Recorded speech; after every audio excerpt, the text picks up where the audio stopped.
Selamat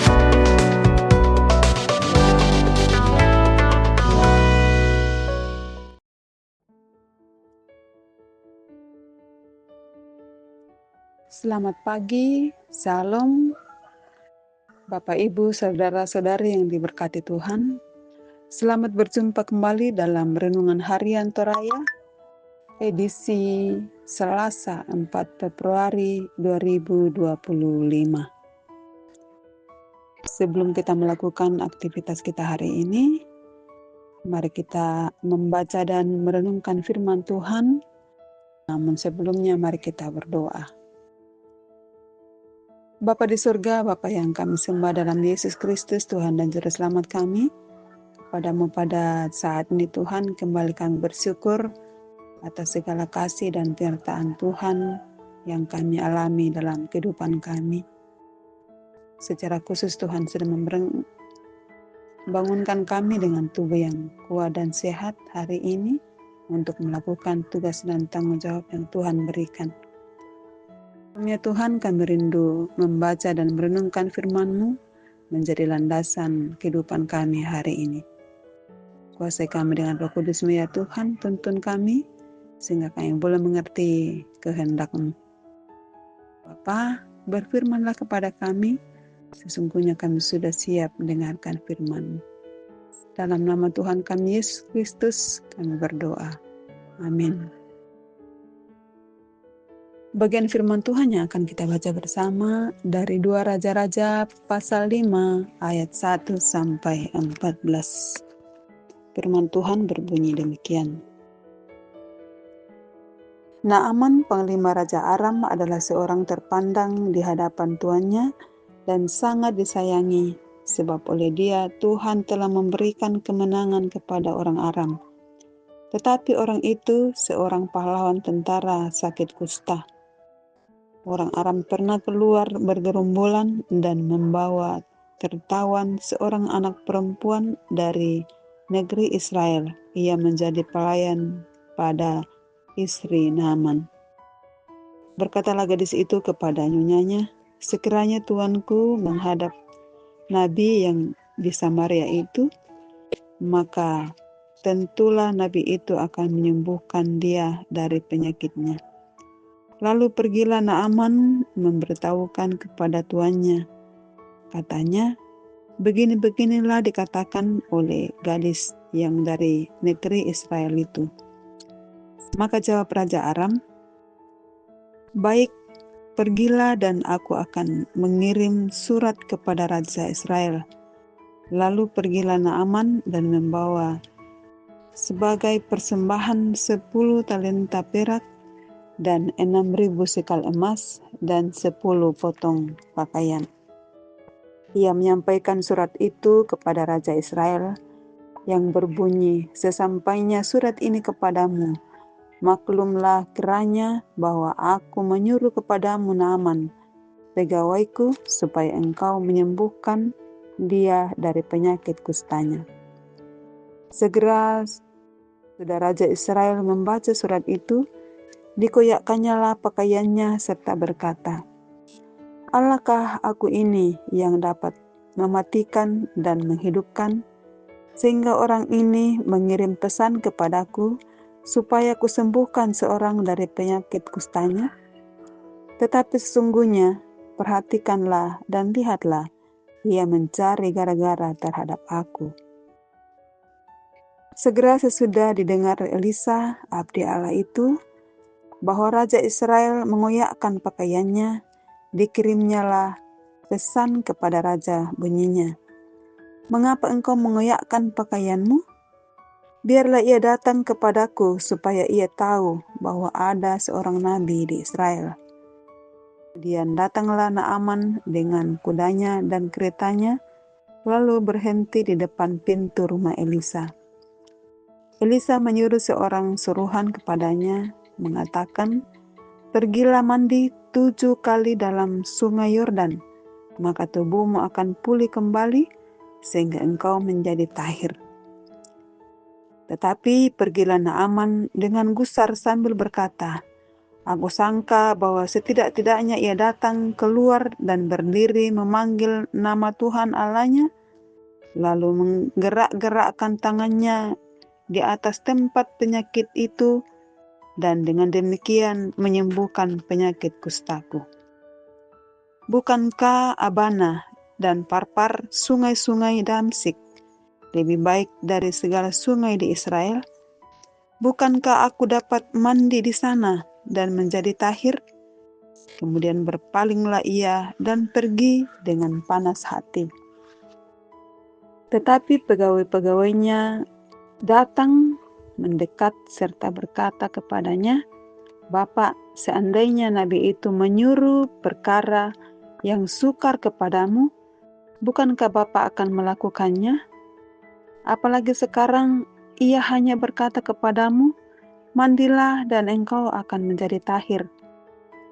Maka turunlah ia membenamkan dirinya 7 kali dalam sungai Yordan, sesuai dengan perkataan abdi Allah itu. Lalu pulihlah tubuhnya kembali seperti tubuh seorang anak, dan ia menjadi tahir. Demikian firman Tuhan. Amin. Karya Allah dalam situasi yang tak terduga. Karya Allah dalam situasi yang tak terduga. Bapak, Ibu, saudara-saudara yang dikasihi Tuhan, dalam kehidupan sehari-hari kita sering terjebak dalam pencarian hal-hal besar dan spektakuler. Kita berharap melihat mujizat yang luar biasa, tetapi sering kita melewatkan karya Allah dalam kesederhanaan dan situasi yang kelihatannya biasa-biasa saja. Naaman dalam 2 Raja-Raja pasal 5 ayat 1-14 mengingatkan kita bahwa Allah dapat melakukan hal-hal yang menakjubkan melalui cara yang paling sederhana. Meskipun Naaman adalah seorang panglima yang terkenal dan berkuasa, hanya datang melalui ajakan yang tampaknya sepele, mencelupkan atau membenamkan diri di sungai Yordan. Naaman memiliki posisi yang tinggi, tetapi penyakitnya menciptakan tantangan besar dalam hidupnya. Ayat 1. Dalam keadaan itu Allah memakai gadis Israel sebagai jalan masuk untuk menyatakan kuasa-Nya. Momen ini menunjukkan bahwa Allah dapat menggunakan siapa saja untuk menyampaikan pesan-Nya. Kita lihat dalam ayat 2 dan 3. Selanjutnya, Naaman meminta izin dari Raja Aram untuk mencari penyembuhan di Israel. Ketika Elisa mendengarnya, ia meminta agar dia datang kepadanya. Elisa menyuruh Naaman untuk mandi di sungai Yordan sebanyak 7 kali. Ayat 10. Tindakan ini mungkin tampak sederhana, tetapi menunjukkan bahwa Allah bekerja melalui ketaatan. Bagaimana reaksi Naaman? Ia awalnya marah dan merendahkan sungai Yordan, merasa bahwa sungai-sungai di Aram, di Damsik lebih baik. Ayat 11-12. Situasi ini mencerminkan tantangan dalam menerima cara Tuhan yang mungkin tidak sesuai dengan harapan manusia. Namun, ketika Naaman menurut perintah Elia dan mencelupkan atau membenamkan atau mandi di sungai Yordan 7 kali, dan ia sembuh. Saudara-saudara yang dikasihi Tuhan, Allah seringkali memilih cara yang sederhana untuk melaksanakan rencananya yang besar. Meskipun Naaman adalah seorang panglima yang terkenal dan berkuasa, penyembuhannya datang melalui momen yang tampaknya sepele, mencelupkan atau mandi di sungai Yordan. Ini mengingatkan kita bahwa keajaiban tidak selalu datang melalui tindakan besar, tetapi seringkali melalui langkah-langkah kecil yang kita dapat dengan iman. Demikian renungan kita hari ini. Amin. Bapak Ibu, mari kita berdoa. Pujian syukur kembali kami naikkan kepadamu ya Tuhan atas perkenan-Mu, sehingga kami boleh membaca dan merenungkan firman-Mu hari ini. Biarlah dengan kuasa Roh-Mu ya Tuhan, senantiasa dalam kehidupan kami, mengingatkan firman-Mu ini menjadi pedoman dalam kehidupan kami untuk terus percaya kepada Tuhan, bahwa kuasa Tuhan dinyatakan pula dari hal-hal yang sepele, yang sederhana, dari hal-hal terkecil. Jika kami beriman kepada Tuhan, maka apapun kami percaya Tuhan melakukan dalam kehidupan kami. Ya Allah Bapa di surga, berdoa kepadamu buat Majelis Gereja Jemaat Bethlehem Tarakan, Tuhan yang senantiasa menolong menyertai mereka sehingga dapat melakukan tugas tanggung jawab mereka dengan penuh sukacita. Berdoa ya Tuhan buat seluruh jemaat Tuhan, Jemaat Bethlehem Tarakan dalam setiap kehidupan yang Tuhan anugerahkan, anak-anak kami, para lansia, dalam tugas tanggung jawab mereka masing-masing. Kami berdoa karena Tuhan menyertai, menolong, dan memberkati kami semua. Berdoa ya Tuhan buat anak-anak kami dalam pendidikan, baik yang ada bersama kami di Kota Tarakan di sini, maupun yang jauh terpisah dari kami. Kami serahkan dalam tangan-Mu Tuhan yang menyertai, memberkati mereka.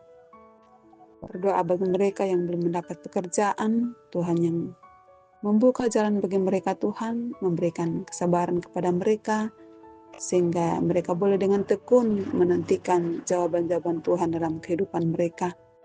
Juga berdoa bagi mereka untuk pasangan hidup mereka, kiranya Tuhan yang senantiasa menyertai, menolong, memberkati mereka sehingga mendapatkan pasangan hidup yang sepadan untuk terus beriman kepada Tuhan.